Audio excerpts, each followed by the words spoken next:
തൊണ്ടി മുതൽ നശിപ്പിച്ച കേസിൽ ആന്റണി രാജുവിന് തടവ് ശിക്ഷ 3 വർഷം തടവ് ശിക്ഷ അനുഭവിക്കണം. Thiruvananthapuram Nedumangad judicial first class magistrate കോടതിയാണ് ശിക്ഷ വിധിച്ചത്. ഇതോടെ MLA സ്ഥാനത്ത് നിന്ന് അയോഗ്യനാക്കപ്പെടും.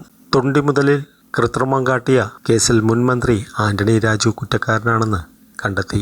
ആന്റണി രാജുവിനൊപ്പം കേസിൽ 1-ാം പ്രതിയും വഞ്ചൂർ കോടതിയിലെ ജീവനക്കാരനുമായ ജോസും കുറ്റക്കാരനാണെന്ന് നെടുമങ്ങാട് പ്രത്യേക ജുഡീഷ്യൽ ഫസ്റ്റ് ക്ലാസ് മജിസ്ട്രേറ്റ് കോടതി കണ്ടെത്തി. 3.5 പതിറ്റാണ്ടിന്റെ നിയമ പോരാട്ടത്തിന് ശേഷമാണ് മുൻ മന്ത്രിക്കെതിരെ വിധി വരുന്നത്. ആന്റണി രാജുവിനെതിരെ ചുമത്തിയ 6 വകുപ്പുകളും തെളിഞ്ഞു. ജീവപര്യന്തം തടവ് വരെ ലഭിക്കാവുന്ന കുറ്റങ്ങളാണിത്. തൊണ്ടി രജിസ്റ്ററിൽ ആന്റണി രാജു എഴുതി ഒപ്പിട്ട രേഖയാണ് കേസിലെ ഏറ്റവും നിർണായകമായ തെളിവായി മാറിയത്. 1990 ഏപ്രിൽ 4-ലാണ് തിരുവനന്തപുരം വിമാനത്താവളത്തിൽ ഓസ്ട്രേലിയൻ പൗരനായ ആൻഡ്രൂ സാൽവദോർ സർവലി ഹാഷിഷ് ഓയിലുമായി പിടിയിലായത്. 61 ഗ്രാം ഹാഷിഷ് ഓയിൽ അടിവസ്ത്രത്തിൽ ഒളിപ്പിച്ച നിലയിലായിരുന്നു കണ്ടെത്തിയത്. തുടർന്ന് വിചാരണ കോടതി ഓസ്ട്രേലിയൻ പൗരനെ 10 വർഷം തടവിന് ശിക്ഷിച്ചു. അന്ന് ഇയാൾക്ക് വേണ്ടി ഹാജരായിരുന്ന സെലിൻ വിൽഫ്രഡിന്റെ ജൂനിയർ അഭിഭാഷകനായിരുന്നു ആന്റണി രാജു.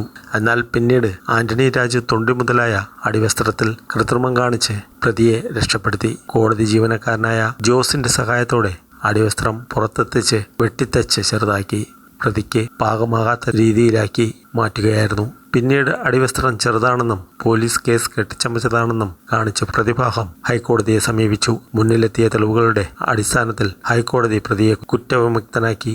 പിന്നാലെ പ്രതി സ്വദേശത്തേക്ക് പോവുകയും ചെയ്തു. പിന്നീട് 2 വർഷത്തിനു ശേഷം മറ്റൊരു കേസിൽ സ്വദേശത്ത് ജയിലിലായ പ്രതി സഹതടവുകാരോട് കേരളത്തിൽ നിന്നും അടിവസ്ത്രത്തിൽ കൃത്രിമം രക്ഷപ്പെട്ട കാര്യം വെളിപ്പെടുത്തിയതോടെയാണ് ആന്റണി രാജുവിന് കുരുക്കായത്. പ്രതിയുടെ വെളിപ്പെടുത്തൽ ഇന്റർപോൾ വഴി CBIയെയും തുടർന്ന് കേരള പോലീസിനെയും അറിയിക്കുകയായിരുന്നു. 1994-ലാണ് ആന്റണി രാജുവിനെതിരെ പോലീസ് കേസെടുത്തത്.